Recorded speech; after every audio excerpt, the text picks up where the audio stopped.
जय हिंद दोस्तों। So finally UPSC mains 2025 की शुरुआत हो गई है और एसए का पेपर कंप्लीट हो गया है। अगर लास्ट ईयर से कंपेयर किया जाए तो इस साल एसए के पेपर का डिफिकल्टी लेवल थोड़ा ज्यादा है। वो इसलिए क्योंकि पार्ट ए और पार्ट बी दोनों में ही 4 के 4 टॉपिक्स फिलोसॉफिकल थे। जब यूपीएससी फिलोसॉफिकल एसए आपसे पूछती है तो वहां पर उस एसए को बिल्ड करना, डायमेंशंस ओपन अप करना, एक फ्लो बैठाना वो थोड़ा डिफिकल्ट हो जाता है एस्पिरेंट्स के लिए। और इसीलिए पिछले कुछ सालों में ये भी देखा गया कि बहुत कम टॉपर्स ऐसे होते हैं जो 140 150 तक एसए के पेपर में स्कोर कर पा रहे हैं, क्योंकि वो थोड़ा डिफिकल्ट हो जाता है। खैर, पहले रिएक्शन सामने आ गए हैं और एस्पिरेंट्स ये बोल रहे हैं कि पेपर डिफिकल्ट था।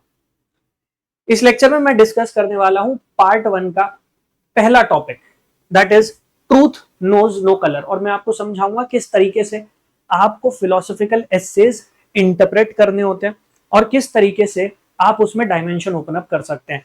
इस लेक्चर में मैं आपके सामने सारी डायमेंशंस डिस्कस करने वाला हूं, चाहे वो पॉलिटिकल डायमेंशन हो, चाहे वो इकोनॉमिक डायमेंशन हो, या फिर आपकी social dimension, technological dimension, then environmental, legal, historical, international relations के कॉन्टेक्स्ट में इंटरनल सिक्योरिटी की डायमेंशन, ये सारी की सारी डायमेंशंस हम डिस्कस करेंगे। इनफैक्ट इस पीडीएफ में मैंने ना केवल ये पहला टॉपिक बल्कि इसके साथ साथ पार्ट 1 के चारों टॉपिक में कौन कौन सी डायमेंशंस आप ओपन अप कर सकते थे, क्या एग्जांपल्स आप पुट कर सकते थे, वो सब प्रोवाइड कर दिया। और इसको आप डाउनलोड कर सकते हैं मेरी वेबसाइट से जाकर। तो आप गूगल पर जाइए, गूगल पर जाकर टाइप कर दीजिएगा हमारे चैनल का नाम यूपीएससी टॉपर्स हब। तो जो यूट्यूब चैनल का नाम है वही वेबसाइट का नाम है यूपीएससी टॉपर्स हब। जब आप यूपीएससी टॉपर्स हब की वेबसाइट पर लॉगिन करेंगे तो यहां पर आपको फ्री स्टडी मटेरियल का सेक्शन मिल जाएगा।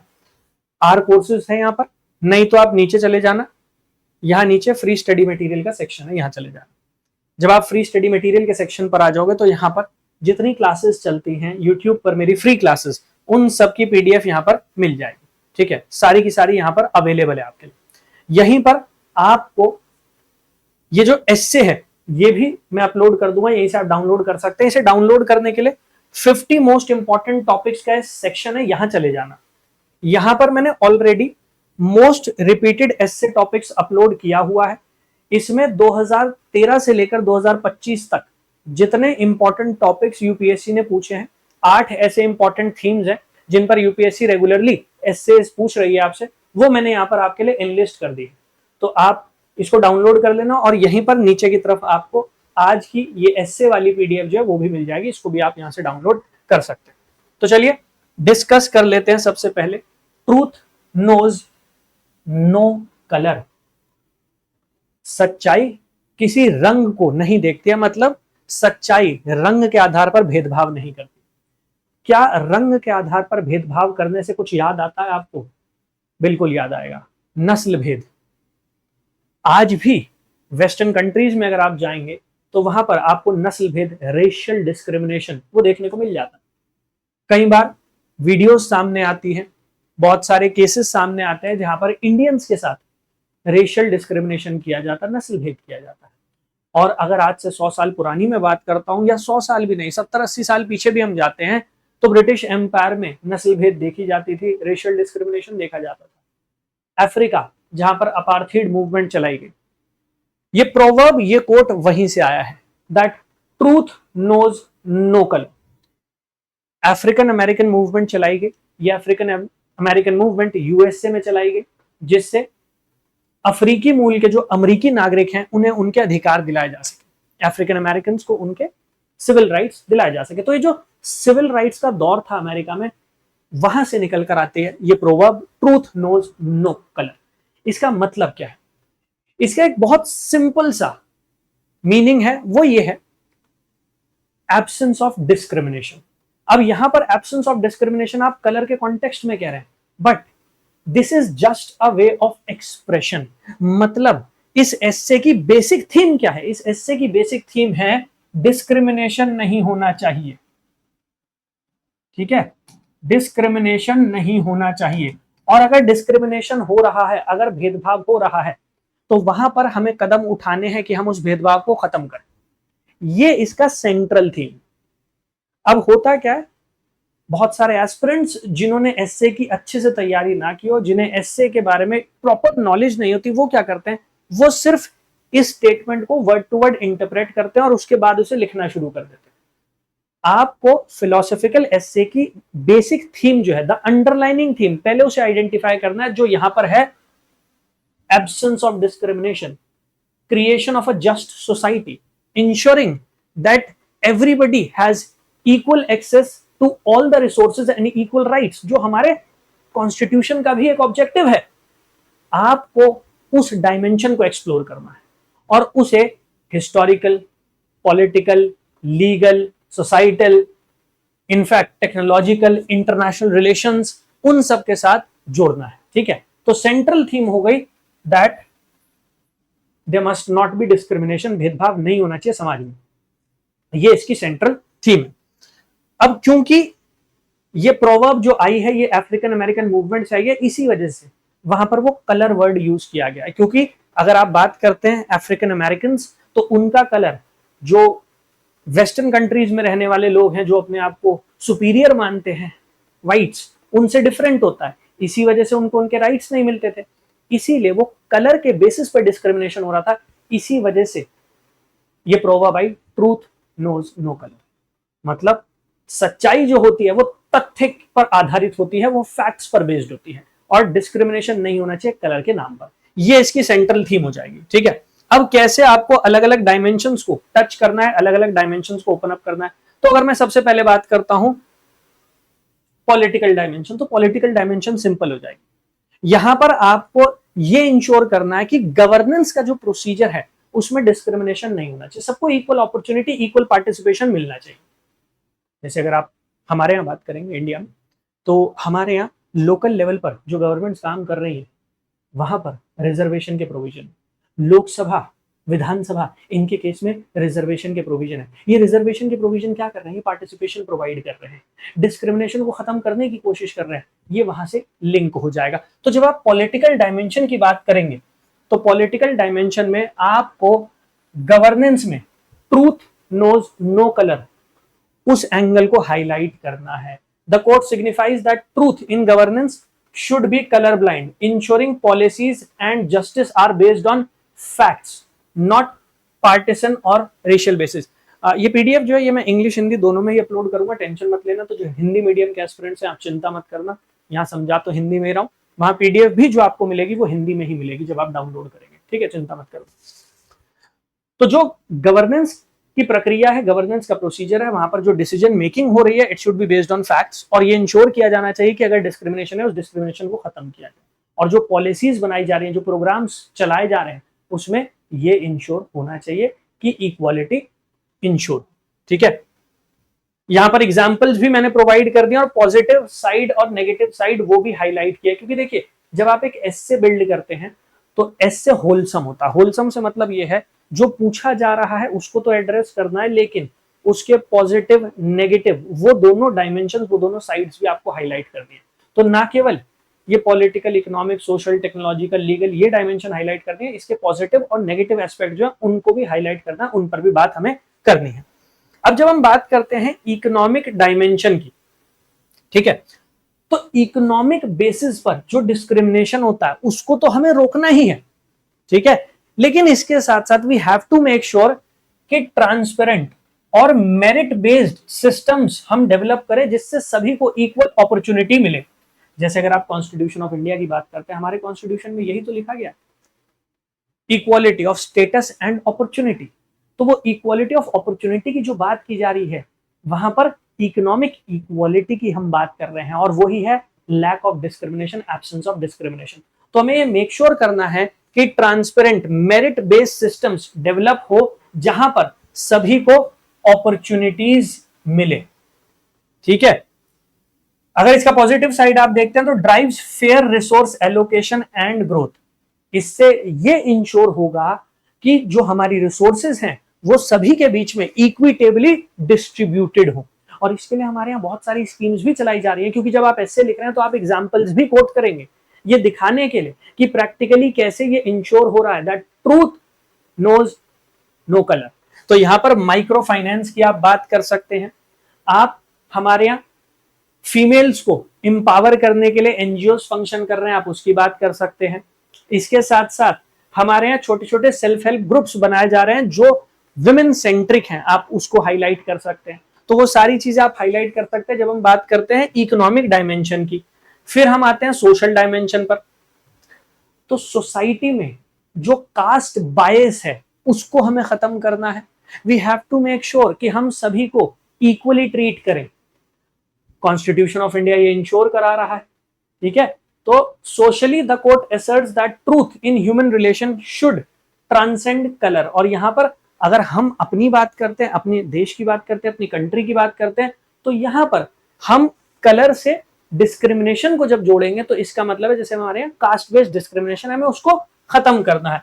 Fostering harmony by confronting bias through education and dialogue, कि अगर हम एजुकेशन को प्रमोट करते हैं, हम मॉरल एजुकेशन को प्रमोट करते हैं, हमारे यहाँ जो करिकुलम है उसको रिफाइन करते हैं, तो हम ये इंश्योर कर पाएंगे कि ये जो डिस्क्रिमिनेशन होता है जाति के आधार पर वो भी खत्म हो। जैसे मैंने आपको बताया कि इंडिया में एंटी कास्ट मूवमेंट चलाई गई, बहुत सारे सोशल रिफॉर्मर्स, बहुत सारे हमारे पॉलिटिशियंस, फ्रीडम फाइटर्स, उन्होंने सोशल रिफॉर्म मूवमेंट चलाई, जैसे डॉक्टर भीमराव अम्बेडकर जी। तो वहां पर आप वो सारे एग्जाम्पल्स लिख सकते हैं ये शो करने के लिए that truth knows no colour, ठीक है। नेक्स्ट है टेक्नोलॉजिकल डायमेंशन। अब देखिए टेक्नोलॉजिकल डायमेंशन में आप इसे कैसे इंटीग्रेट कर सकते हैं या इंटीग्रेट करेंगे। आज की तारीख में आप देख रहे होंगे कि आर्टिफिशियल इंटेलिजेंस आ गया है, डेटा साइंस का कॉन्सेप्ट आ गया है, बिग डेटा का कॉन्सेप्ट है। यहां पर क्या हो रहा है, यहां पर डेटा के बेसिस पर डिसीजन मेकिंग हो रही है। सो डेटा इज ड्राइविंग डिसीजंस, और यही तो है न्यूट्रलिटी। यहां पर किसी इंडिविजुअल को देखते हुए आप डिसीजन मेकिंग नहीं कर रहे हैं, यहां पर उसकी जाति, उसकी नस्ल, उसको देखकर डिसीजन मेकिंग नहीं हो रही है। Decision making is based on hardcore fact. यही है ट्रूथ नोज नो कलर। तो जब हम बात करते हैं टेक्नोलॉजिकल डायमेंशन की, तो आज की तारीख में आप इसको जोड़ सकते हैं आर्टिफिशियल इंटेलिजेंस के साथ, बिग डेटा के साथ, data based decision making, data driven decision making, उसके साथ आप इसे कनेक्ट कर सकते हैं। तो वो भी टेक्नोलॉजिकल डायमेंशन जो है वो हाईलाइट कर देगा, ठीक है। जैसे डीएनए टेस्टिंग, आजकल डीएनए प्रोफाइलिंग होती है, डीएनए टेस्टिंग होती है, या इंडिया में आधार बेस्ड सिस्टम आ गया है और आधार बेस्ड सिस्टम का इस्तेमाल किया जा रहा है वेलफेयर पॉलिसीज के लिए। वेलफेयर पॉलिसीज में जो भी रिसोर्स एलोकेशन हो रही है, रीडिस्ट्रीब्यूशन ऑफ रिसोर्सेज हो रहा है, उसके लिए हम इसका इस्तेमाल कर रहे हैं, तो आप इस चीज को हाईलाइट कर सकते हैं। Then environmental dimension. अब देखिए जितनी ज्यादा आप डायमेंशन के साथ इसे लिंक कर पाएंगे उतना ज्यादा एग्जामिनर को आप ये कन्वे कर पाएंगे कि आप इसे सिर्फ वर्ड टू वर्ड इंटरप्रेट नहीं कर रहे, आप इसकी underlying theme, that is absence of discrimination, promoting equality, promoting objective decision making, ensuring equitable access to resources, आप वो सारी चीजें समझ पा रहे हैं, ठीक है। जैसे अगर हम बात करते हैं इन्वायरमेंटल डायमेंशन की, तो यहां पर environmentally the quote means scientific truth about climate and resources are universal unaffected by human division urging collective action. अगर आप ग्लोबल लेवल पर देखेंगे आज की तारीख में बहुत सारी ट्रीटीज, कन्वेंशन लाई जा रही हैं to protect environment, to promote sustainable development. अब बहुत सारी कंट्रीज ऐसी हैं, जैसे फॉर एग्जांपल अमेरिका, वो इन कन्वेंशन में उतना प्रोएक्टिवली पार्टिसिपेट नहीं करते, और पार्टिसिपेट अगर कर भी रहे हैं तो उन्हें उतना प्रोएक्टिवली सपोर्ट नहीं करते, स्पेशली ट्रम्प एडमिनिस्ट्रेशन। तो यहाँ पर क्या हो रहा है, यहाँ पर ग्लोबल लेवल पर डिस्क्रिमिनेशन हो रहा है when it comes to environmental dimension, when it comes to environmental sustainability. लेकिन अगर ऐसा होगा तो अल्टीमेटली सफर कौन करेगा, the human race is going to suffer. और बहुत सारी कंट्रीज ऐसी हैं जो they are surrounded by ocean, छोटी छोटी कंट्रीज, ऑस्ट्रेलिया के आसपास जितना भी रीजन है वहां पे बहुत सारी छोटी छोटी कंट्रीज पड़ती है, पॉलिनेशिया, माइक्रोनेशिया, वो इस खतरे में है that they are going to drown by the end of this century. वो क्यों, क्योंकि हम इन्वायरमेंटल डायमेंशन पे उतना ज्यादा फोकस नहीं कर रहे। तो यहां पर वो डिस्क्रिमिनेशन हो रहा है। नाउ डिस्क्रिमिनेशन किस कॉन्टेक्स्ट में हो रहा है, डिस्क्रिमिनेशन हो रहा है इन्वायरमेंटल डायमेंशन में, इन्वायरमेंटल कॉन्टेक्स्ट में। तो आप उस चीज को यहां पर हाईलाइट कर सकते हैं कि भाई कलेक्टिवली सारी कंट्रीज को मिलकर ये मेक श्योर करना है, ये इंश्योर करना है कि हम क्लाइमेट को कंजर्व करें, हम एक सस्टेनेबल डेवलपमेंट मॉडल की तरफ जाएं, उसको अप्रोच करें, ठीक है। तो आप उस चीज को यहां पर हाईलाइट कर सकते हैं। ऑलराइट, देन लीगल डायमेंशन, अब एज सच लॉ तो बेस्ड ही फैक्ट्स के ऊपर है, और हमारे यहाँ तो पहले क्या हुआ करता था, द लेडी ऑफ जस्टिस, उनकी आंखों पे पट्टी थी, तराजू था हाथ में, वो क्या दिखा रहा था, वो तो यही इंफेसाइज कर रहा था ना कि जो लॉ फंक्शन करता है वो फैक्ट्स के बेसिस पर फंक्शन करता है, वो किसी को देखकर डिसीजन मेकिंग नहीं होती। तो लॉ तो पूरा का पूरा जो फंक्शन करता है वो इसी कॉन्सेप्ट, इसी बेसिस पर करता है। So legally truth is impartial, ensuring justice systems treat facts without racial और सोशल कलर।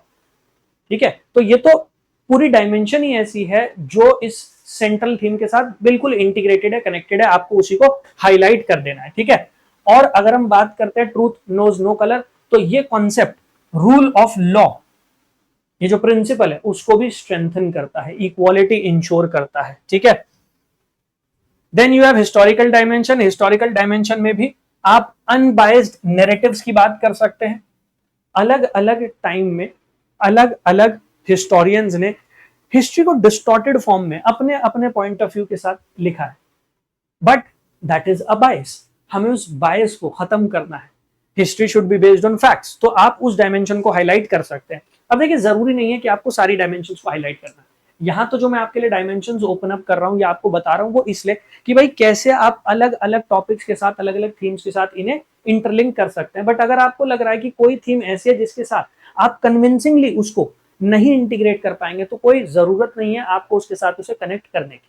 ये तो मैंने आपको 11-12 डायमेंशन इसलिए दे दी कि अगर आप खुद बैठकर ऐसे लिखते हो तो आपके पास बहुत सारी थॉट्स होंगी, आपके पास बहुत सारा कंटेंट होगा जिस पर आप उस एस्से को बिल्ड कर पाओगे। That is the reason why मैंने वो प्रोवाइड किया।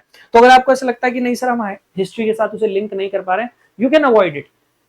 कम से कम 7-8 डायमेंशन ओपन अप करोगे तब जाकर आपका एस्से जो है वो कन्विंसिंग होगा, आपके एस्से में डेप्थ होगी, आपका एस्से जो है वो डाइवर्सिफाइड होगा। वो हमें मेक श्योर करना पड़ेगा। ठीक है, इसके साथ साथ यहां पर सजेशंस भी प्रोवाइड किए मैंने। जो भी डायमेंशंस है जिन्हें आप ओपन अप कर रहे हो उनसे रिलेटेड सजेशंस आप बाद में दे सकते हो। जैसे मैंने अभी आपको समझाया था, एस्से जो होता है वो एस्से बहुत कॉम्प्रिहेंसिव होता है। कॉम्प्रिहेंसिव से मतलब है उसमें डायमेंशंस तो होती है, डायमेंशन के साथ साथ आपको पॉजिटिव एस्पेक्ट, नेगेटिव एस्पेक्ट उसको भी हाईलाइट करना होता है। इसके साथ साथ अगर कहीं स्कोप है कि आप कोई सजेशंस दे सकते हो तो आपको वो सजेशंस भी प्रोवाइड करने हैं। तो यहाँ पर मैंने वो सजेशंस जो है वो भी आपके लिए प्रोवाइड कर दिए हैं। आप चाहें आप इन सजेशंस को यूज कर सकते हैं जब आप इस टॉपिक के ऊपर एस्से राइटिंग प्रैक्टिस करते हैं।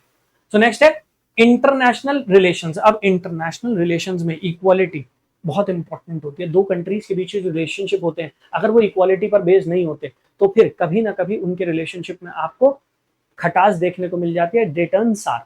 तो ये मेक श्योर करना है कि कंट्रीज के बीच की जो रिलेशनशिप है, चाहे वो बायलेटरल रिलेशनशिप है चाहे वो मल्टीलेटरल रिलेशनशिप है, वहां पर they are not being dominated, otherwise problems देखने को मिलती है।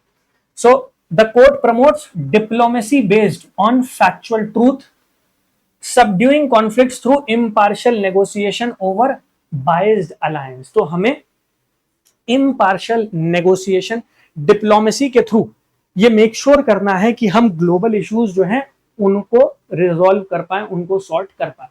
अगर हम बायस होकर किसी मैटर को देख रहे हैं इंटरनेशनल स्पेक्ट्रम पर, तो वहां पर उस इशू को रिजॉल्व करने के चांसेस हमारे कम हो जाते हैं और वो कॉन्फ्लिक्ट आउट ऑफ प्रोपोर्शन जरूर पहुंच जाता है। रिसेंटली हमने इतने सारे इश्यूज देखे ही हैं, तो आप उनको यहां पर कोट कर सकते हो। ठीक है, जैसे UN fact finding mission reveal truth in conflicts, चाहे सीरिया की बात कर लो, अभी आप रिसेंटली देख लो इजराइल और गाजा का जो इशू चल रहा है।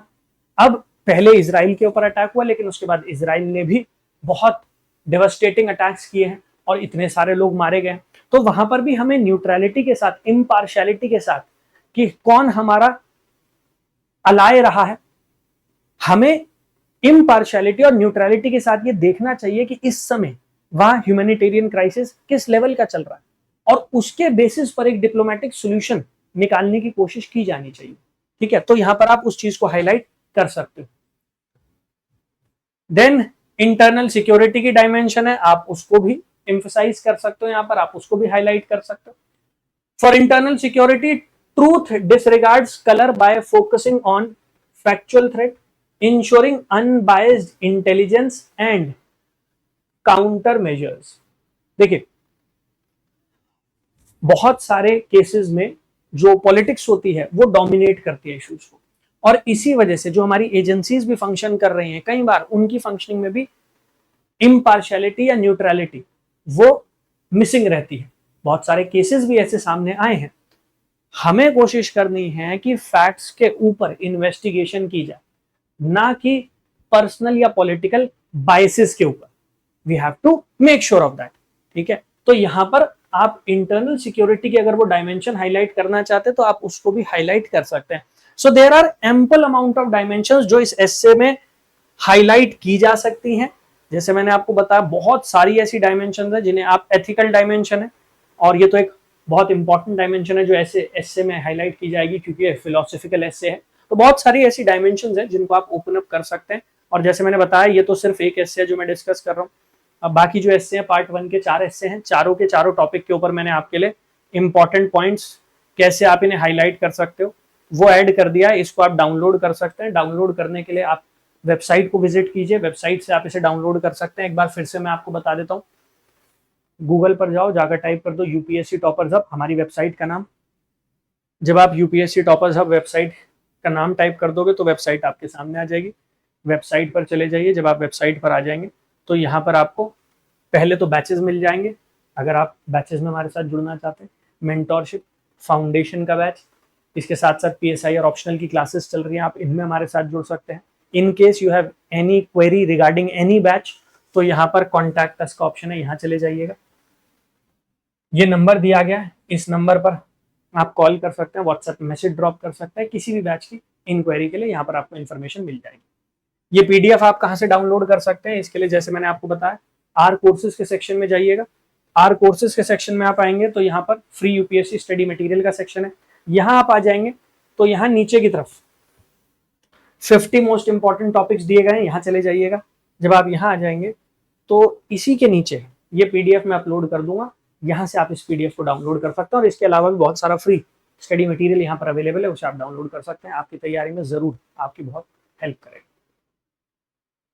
I wish you all the very best. Thank you. जय हिंद।